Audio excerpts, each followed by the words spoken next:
Secretary, that is Kipchumba Murkomen, has strongly condemned the violence that marred Rigathi Gachagwa's homecoming. Speaking in Kerugoya, Murkomen accused the DCP leaders of ignoring security protocols by failing to notify police, warning that anyone responsible for the unrest will face a prosecution. The Interior Cabinet Secretary Kipchumba Murkomen faulted DCP leader for neglecting to inform police about former Deputy President Rigathi Gachagwa's homecoming, underscoring the legal requirement for prior notification. I insist, for avoidance of doubt, that anybody who wants to have a public event, it is important to notify the police and to cooperate with the police officers. We don't want situations where people refuse to notify the police, insist on having political activities notwithstanding police advice, and then go ahead to blame the same police.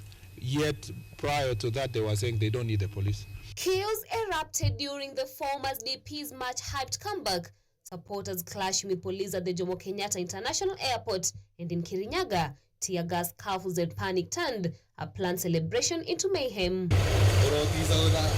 Lamenting over the scenes at Kenya's International Gateway, the Interior CS is now squarely blaming DCP leaders for flouting security protocols and vowing that those behind the violence will face prosecution, declaring that airports are highly secured facilities and not venues for political drama. I was, for example, very saddened that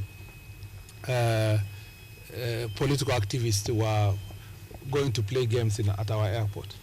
I mean, you could see people want to invade inside the airport, and that is a very serious issue. The airport is a protected area. It's not a place to play the kind of politics that we saw. And you saw, people entering inside the airport just with a lot of razzmatazz for absolutely nothing, for pure zero political value, zero economic value, zero PR, whatever it was being done, it was just useless. Murkomen further urged tougher police deployment to protect journalists and the public at high-profile events. He called for stronger coordination between security agencies, the media and government to safeguard press freedom and public safety. Regrettable that the journalists were in that situation. And I think going forward, we just need proper deployment of police officers so that they can also protect not just journalists but members of the public. And maybe this is something we can work with the association for the journalists and to see what will happen during such events. How shall the local police commander dealing with those issues, how will they, what we can tell them to secure the journalists. There must be close between the media and the police office and the government. The Interior CS warned in no uncertain terms that the government will not hesitate to crush security breaches, where he promised increased police presence at future political gatherings to ensure law, order and public safety prevail. Edna Nerea, KUTV, Nairobi.